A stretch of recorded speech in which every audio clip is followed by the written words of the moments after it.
네, 안녕하세요. 국민연금공단의 노후준비 전문 강사 홍지희입니다. 최근에 저도 좀 그 경제 쪽에 관심을 갖고 TV를 좀 보다 보니까 뉴스에 많은 이야기가 나오더라고요. 물가가 올라가고 있네, 금값이 떨어지고 있네, 뭐 이런 이야기를 좀 보니까 좀 궁금해지는 점이 있어서 지난 시간 영상 아주 좋은 정보 주셨던 우리 서규창 강사님과 함께 한번 풀어보도록 하겠습니다. 강사님, 안녕하세요. 네, 안녕하세요. 요즘에 물가가 막 올라가고 있잖아요. 물가가 오르는 건 그래도 체감하니까 좀 알겠어요. 그런데 기름값이 좀 떨어지고 있다라고 하는 이유가 좀 관련이 있지 않을까 싶어서 좀 궁금했습니다. 좀 설명해 주시겠어요? 네, 그 물가가 지금 계속 오르게 되면은 그걸 물가를 잡기 위해서 네. 금리가 올라가게 되고 아, 역전되면은 그걸 전문가들은 네. 이제 경기 침체 신호탄으로 받아들이고 있습니다. 아, 네. 그 경기 침체가 예상되면은 뭐 건설 경기나 생산 가동이 떨어지니까 기름 소비가 줄어들 겁니다. 아, 네. 기름을 쓸 일이 적어지겠네요. 예. 결국은 기름에 대한 수요가 적어지니까 네, 기름값이 떨어지는 것이다. 이렇게 이해하면 될까요? 예. 물가를 잡기 위해서 금리를 계속 올리고 있잖아요. 예. 네. 그래서 금리를 올리니까 이자가 막 올라가고 그래서 서민들이 좀 힘들어하고 있습니다. 제 생각에는 금리를 이렇게 인상하면 안 될 것 같은데 금리를 인상하지 않으면 안 되는 걸까요? 우리나라가 일시적으로는 그만큼 안 올릴 수도 있지만 장기적으로 가면은 안 올릴 수가 없습니다. 국제 자본이 그쪽으로 금리 많이 주는 곳으로 이동해 버리기 때문에 또 이번에 보면은 또 코로나 시기 돈은 많이 풀렸는데 유럽 중앙은행 총재가 금리를 안 올렸습니다. 아, 그래요? 유럽에서는요? 예. 네. 물가는 계속 올라가는데 금리를 안 올리니까 네.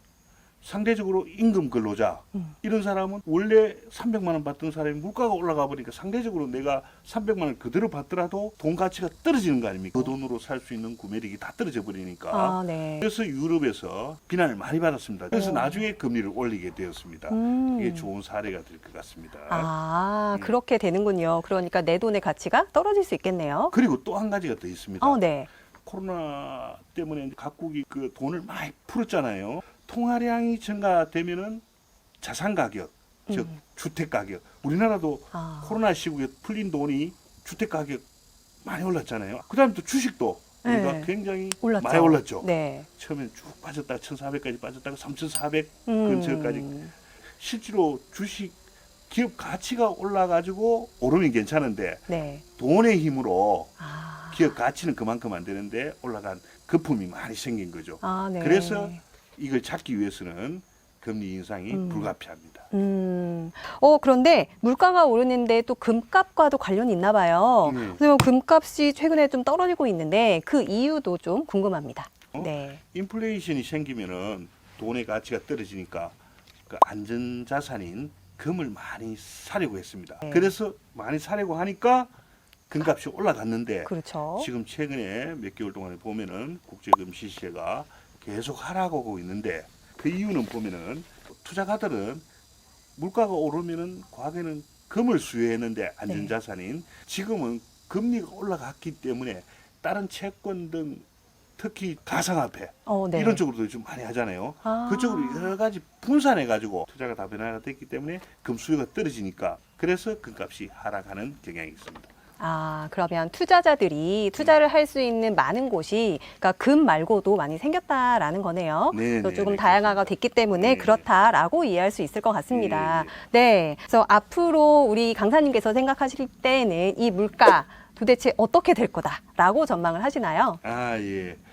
그 물가 전망은 제가 하는 것보다 공신력 있는 한국은행에서 주요 물가 리스크를 점검해 본 결과 원자재 가격 반등 가능성, 수요측 물가 압력 지속 등으로 높은 물가 오름세가 예상보다 오래 지속될 가능성에 유의할 필요가 있다고 밝혔습니다. 아, 네. 무슨 뜻인가요? 네.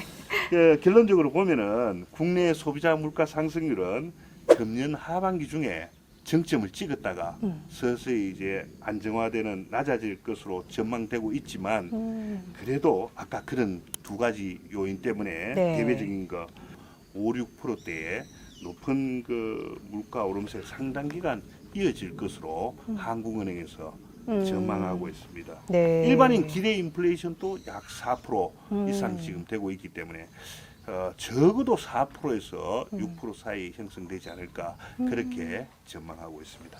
여전히 이 높은 물가가 당분간은 좀 지속될 것이다 라고 전망을 해주셨습니다. 그러면 우리 국민연금 받고 계신 분들이 계시잖아요. 네, 그 연금 수급자분들한테는 그런 것들이 좀 영향이 있을 것 같은데 좀 어떤 영향이 있을까요? 네, 그렇죠.